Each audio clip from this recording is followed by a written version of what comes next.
আজি বুধবাৰ 2025 চনৰ 30 জুলাই। আজি আন্তৰ্জাতিক বন্ধুত্ব দিৱস। মানৱ জীৱনত বন্ধুত্বৰ গুৰুত্ব আৰু প্ৰয়োজনীয়তা উপলব্ধিৰ এই দিনটো প্ৰতি বছৰে বিশ্বজুৰি বন্ধুত্ব দিৱস হিচাপে উদযাপন কৰা হয়। ভাৰতবৰ্ষৰ লগতে বিশ্বৰ কিছুমান দেশত আগষ্ট মাহৰ প্ৰথম দেওবাৰে বন্ধুত্ব দিৱস উদযাপন কৰে যদিও ৰাষ্ট্ৰসংঘৰ উদ্যোগত 2011 চনৰ পৰা 30 জুলাইত আনুষ্ঠানিকভাৱে বন্ধুত্বৰ দিন হিচাপে স্বীকৃতি দিয়ে। উভতি চাওঁ ইতিহাসত আজিৰ দিনটো।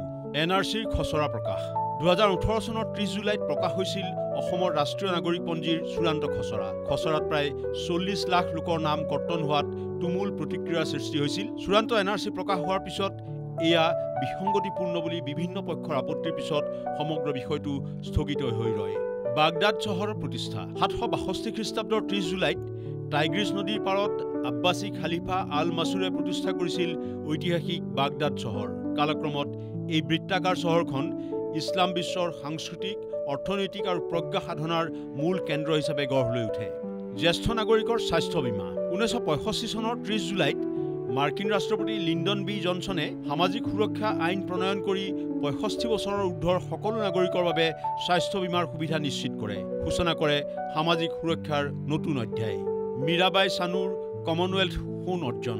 2022 চনৰ 30 জুলাইত বাৰ্মিংহামত অনুষ্ঠিত কমনৱেলথ গেমছত মণিপুৰৰ ভাৰোত্তোলক চৈখম মীৰাবাই চানুৱে মহিলাৰ 49 কেজি ভাৰোত্তোলনত ভাৰতৰ হৈ প্ৰথমটো স্বৰ্ণ পদক লাভ কৰে।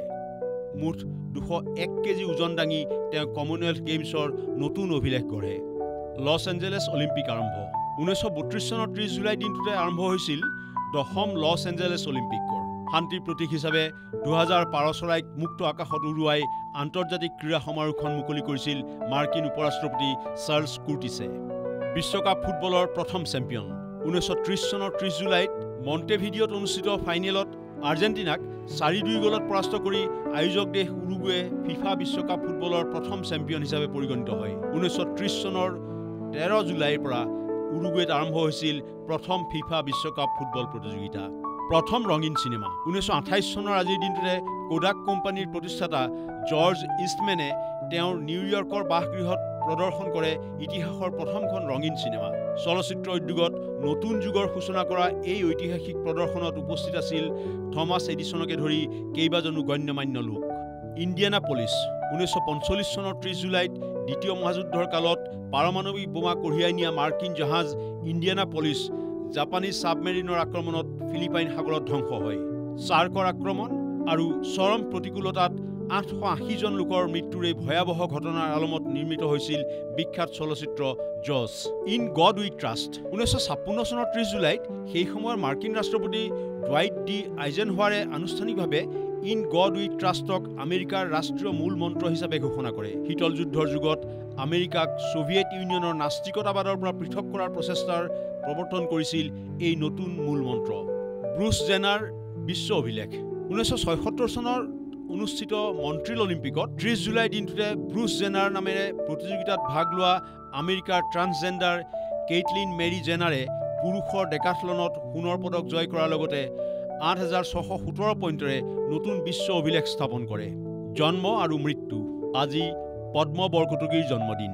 1927 চনৰ 30 জুলাইত যোৰহাটৰ ৰজা হাউলিত জন্ম হৈছিল বহু সংবাদপত্ৰ আলোচনী সম্পাদনাৰে জড়িত আকাশবাণী গুৱাহাটী কেন্দ্ৰৰ প্ৰতিষ্ঠাকালৰ অন্যতম গুৰি ধৰোঁতা কৃতবিদ্য সাহিত্যিক সাংবাদিকজনৰ।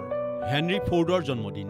1863 চনৰ 30 জুলাইত আমেৰিকাৰ মিচিগানৰ স্প্ৰিংৱেলছ টাউনশ্বিপত জন্ম হৈছিল মধ্যবিত্তীয় লোকৰ বাবে অটোমোবাইল সুলভ কৰি তোলা ফৰ্ড মটৰকাৰ কোম্পানীৰ প্ৰতিষ্ঠাতা মাৰ্কিন উদ্যোগপতিজনৰ।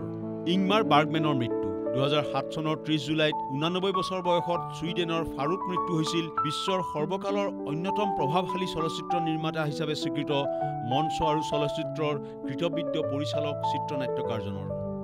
বিছমাৰ্কৰ মৃত্যু। 1898 চনৰ 30 জুলাইত 83 বছৰ বয়সত জাৰ্মানীৰ ফ্ৰেডৰিক্স ৰুছত মৃত্যু হৈছিল একত্ৰিত জাৰ্মান সাম্ৰাজ্যৰ গঠনত আগভাগ লোৱা জাৰ্মানীৰ প্ৰথমজন চেঞ্চেলৰ অটো ভন বিছমাৰ্কৰ।